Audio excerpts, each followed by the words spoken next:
Ele chegou a ser perseguido pelo governo militar, depois de ter assumido a presidência do Sindicato dos Trabalhadores Rurais de Santarém, e hoje está aqui em Altamira. É uma das lideranças mais respeitadas na Organização dos Trabalhadores da Transamazônica. E ele é um dos pioneiros que chegou na região em 1972. Eu estou ao lado aqui de Avelino Ganser. Avelino, eu estou encontrando você aqui na Casa de Governo, que existe aqui em Altamira, que concentra as representações do governo federal, aqui na região, e onde você responde como chefe do escritório especial da Secretaria-Geral da Presidência da República, aqui dentro da Casa de Governo. E eu estou vendo você entre o atendimento aos trabalhadores e a burocracia que inevitavelmente acontece. Como é esse Avelino hoje que consegue fazer esse meio campo aí?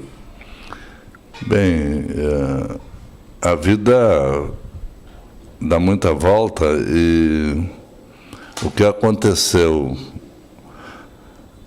nessa história recente nos últimos 40, 50 anos é que, ao mesmo tempo que veio um processo da luta contra a ditadura,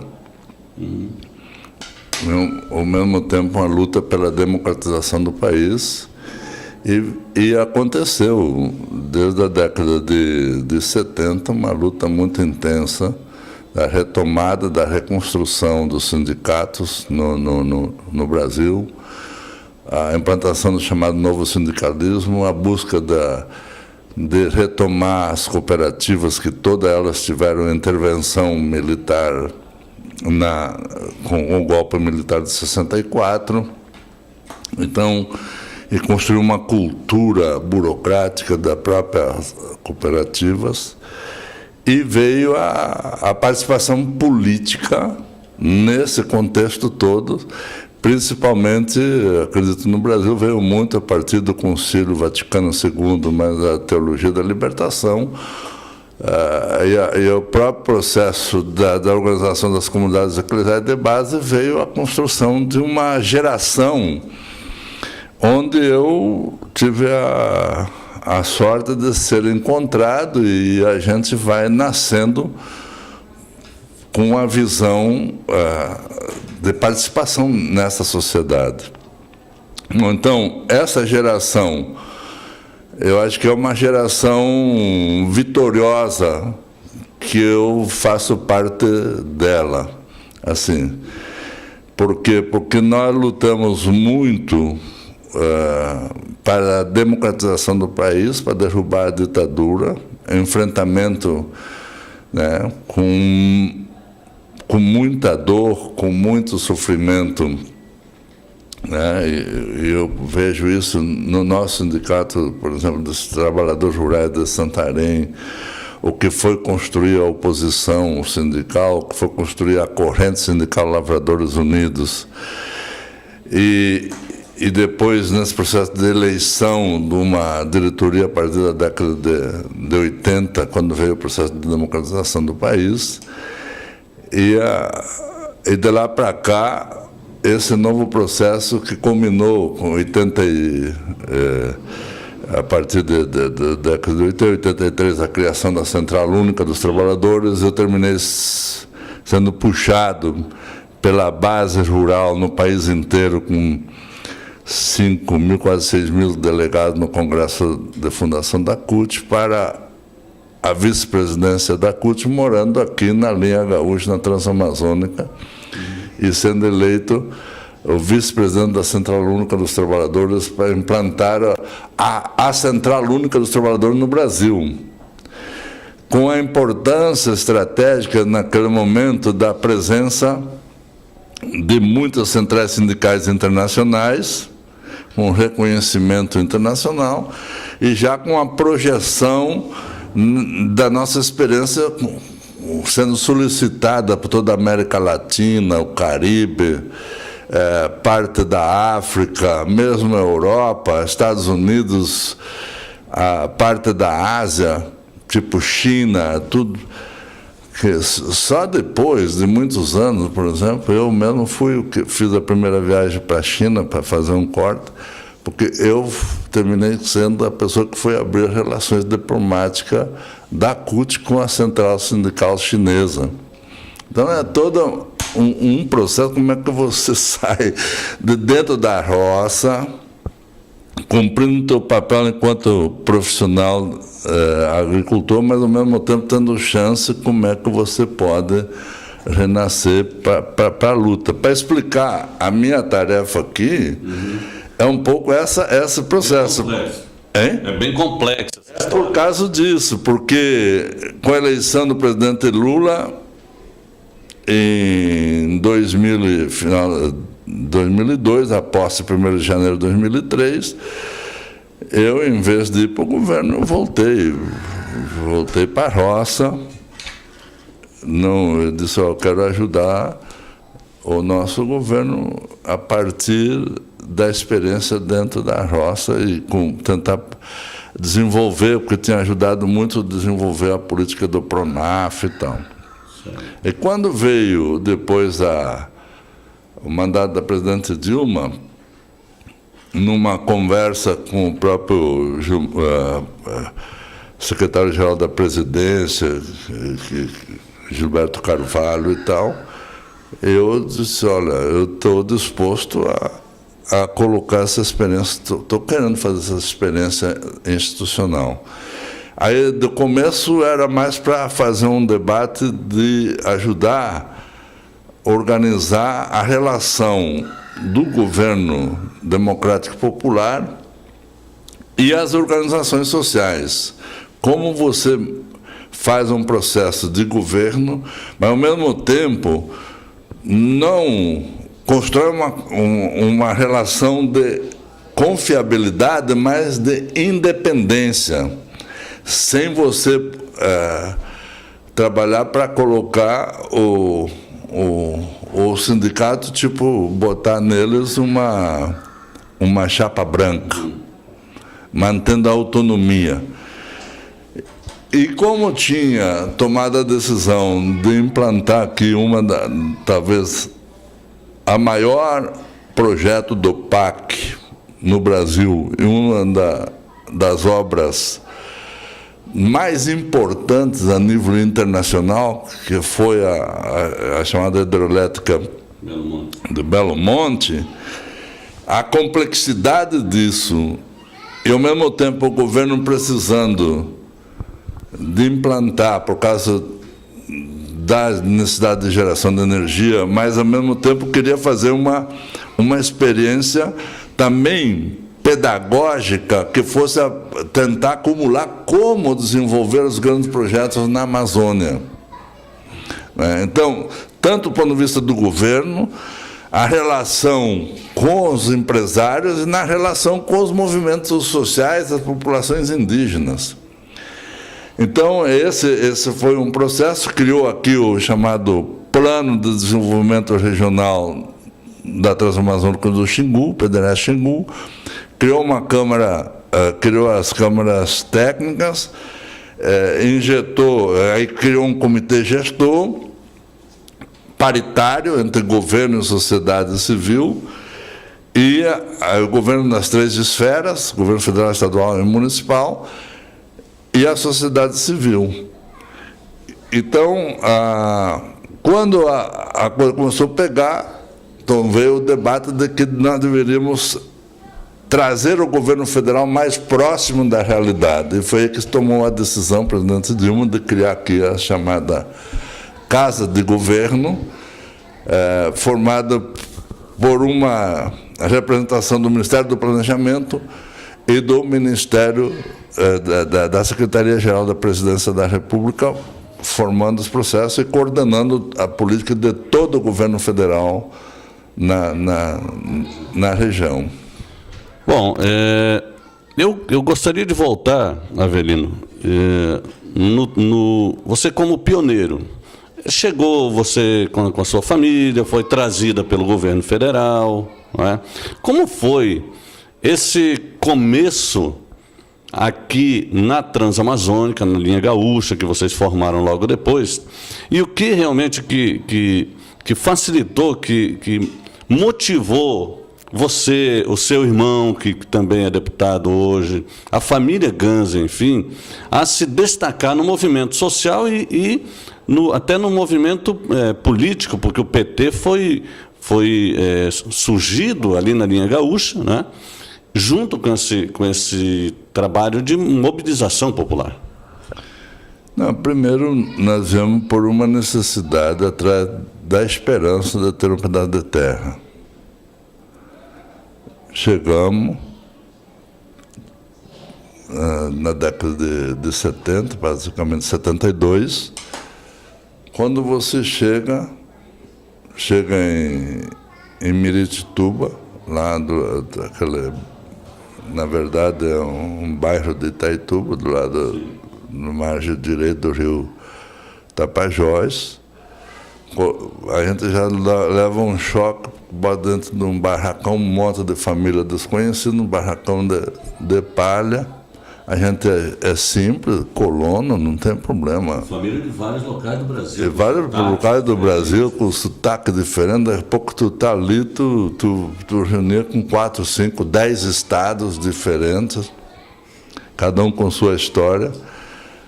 Daqui a pouco diz, agora nós vamos ver onde é que está, vocês vão ser os fazendeiros daqui, onde é que vai ser as terras. Bota em cima de um caminhão de carroceria, roda 170, 180 quilômetros, sentado na carroceria do caminhão, os caras tratando a gente como muito mal, os técnicos do INCRA, sei lá.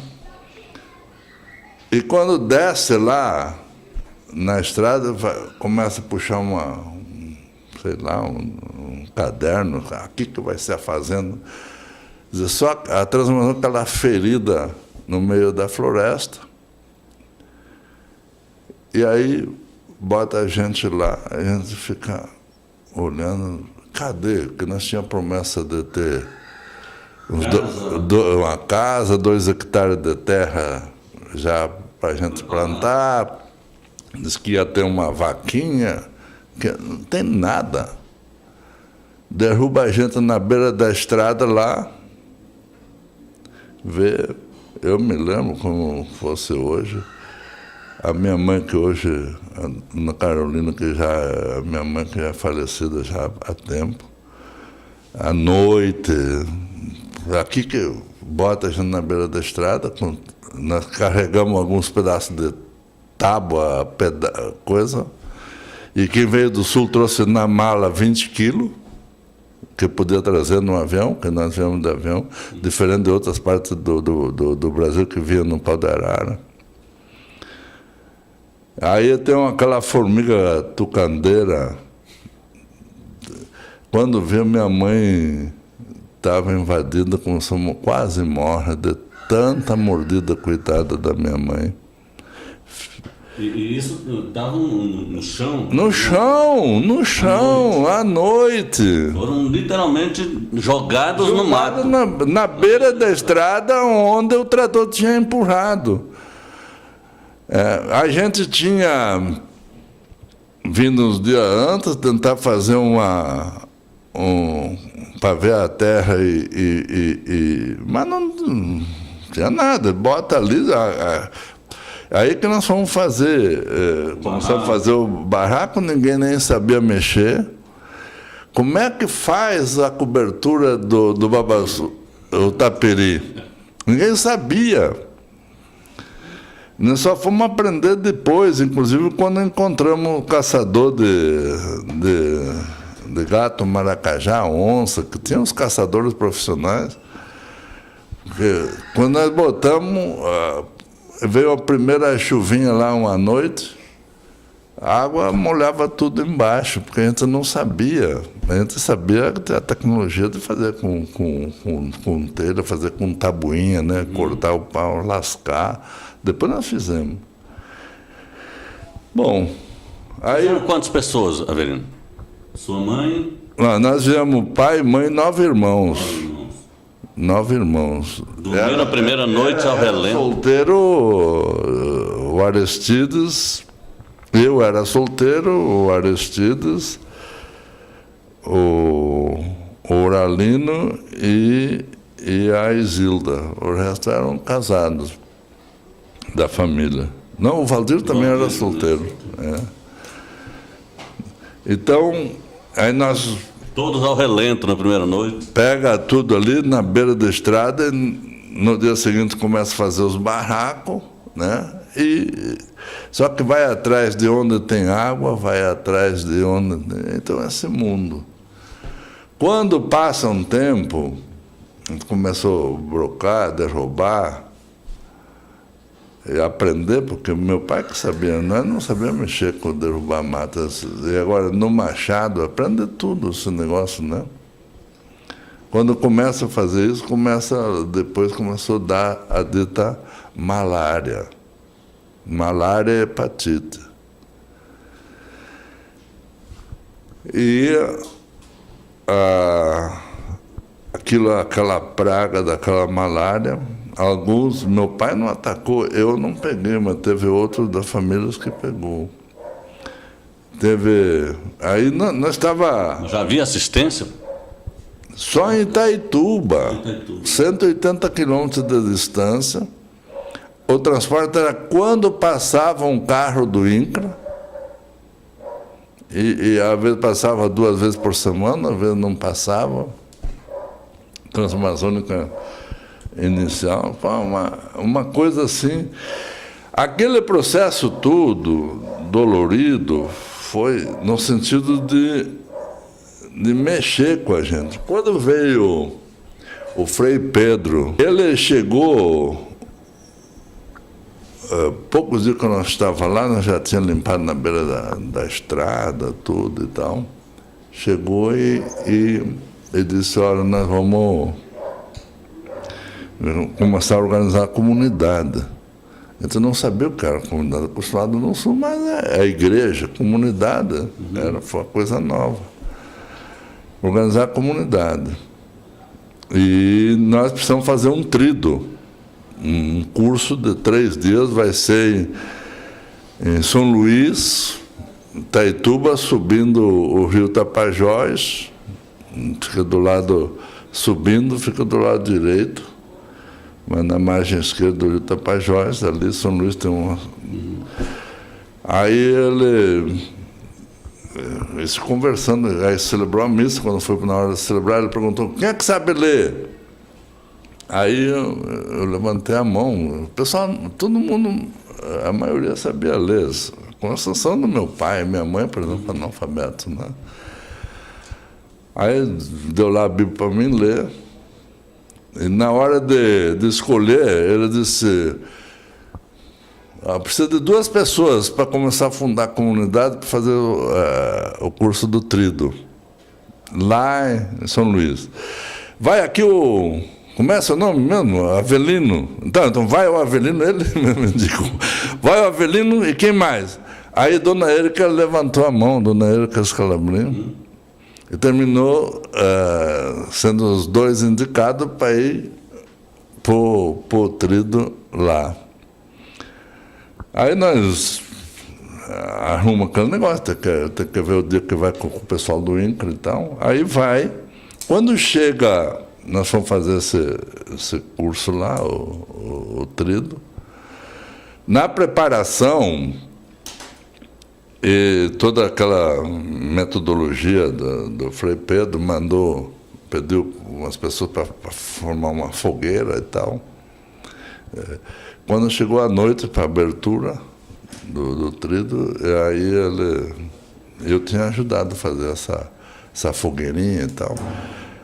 Aí apagou uma luz que tinha com um motorzinho lá, apagou e mandou acender a fogueira. E disse, olha, vocês têm que nem essa luz aqui, onde você estiver na comunidade, você tem que ser a referência e tem que ser uma luz para fazer as coisas corretas. E aí foi explicando o que era direito, o que é dever, o que é direito. a importância de estar organizado no sindicato, a importância de um cristão ser sócio do sindicato, a importância de estar numa cooperativa, a importância de lutar com todas as forças para que o direito, que é de direito enquanto cidadão, tenha. Foi a primeira grande lição da minha vida, né? Que marcou muito. Feito segundo grau, tudo, mas nunca alguém, com base, inclusive, no Evangelho, tinha colocado algo tão forte. E aquilo transformou muito a minha vida, né? Assim, então, trabalhar muito, plantar, ser um bom agricultor, fazer tudo certo, então, ser um cristão deveria ser assim, ser normal da vida, fazer as coisas corretas. Pronto. Eu acho que esse foi o fruto, foi essa base que deu para a gente o processo. Depois foi só acrescentando. Então, a partir daí, organiza a comunidade, vai lutar por direito, vai lutar por escola, não fica esperando. Aí fazer funcionar a escola, não tem... Vamos construir um barraco aqui, fazer um mutirão, pega no serrote na mão, corta pau e tal, faz a escola, faz uns banquinhos aqui para a gente sentar, né? Não ficar chorando só nisso, tem que... Aí tem problema de semente, luta pela semente, não fica... O padre era danado, né? Luta, vai para em cima, é um direito. Vai lá no INCRA, não tem problema, fecha aquela porqueira, pede, não é direito de vocês? Não adianta vocês ficar chorando. Incrível, né? Então, essa foi a base importante. Depois, toda a questão da pastoral, a Igreja Católica fez uma... Como na época do golpe ela tinha feito todo o movimento, né, e aquela marcha pela família com Deus e tal, depois grande parte viu que tinha cometido um grande erro. E se retomou, a partir do Concílio Vaticano II, retomar a construção das comunidades. E aí a Santarém, é meu grande amigo, como se fosse meu pai, era o grande conselheiro, o bispo de Santarém, o Dom Tiago. Dom Tiago era eu não sei, um americano, como Pedro era, né? Americano, mas todos aqueles padres americanos, na sua maioria, com uma consciência cidadã e cristã muito forte, né? Muito forte. E ele tinha assim, um carisma especial de pregar, né? De dar o recado. Ele não era um cara revoltoso, né? Não. Era não. Com todo amor, com todo carinho. E qualquer coisa no meio, ele feio, ele foi celebrar meu casamento. Foi na Rurópolis, 28 de setembro de 1974. Naquela capelinha lá em Rurópolis, onde está fazendo a rádio ali. Dom Tiago vai fazer o seu casamento. Quando é que marca? Né? E foi lá fazer o casamento. Incrível. Marcou a história. E depois outra, qualquer coisa, ele mandava recado e me chamava lá. Eu ficava hora tomando água, cafezinho, para conversar sobre 1000 coisas, sobre a pastoral, sobre a catequese, me pedia ideias, um monte de coisa, uma coisa assim de amizade.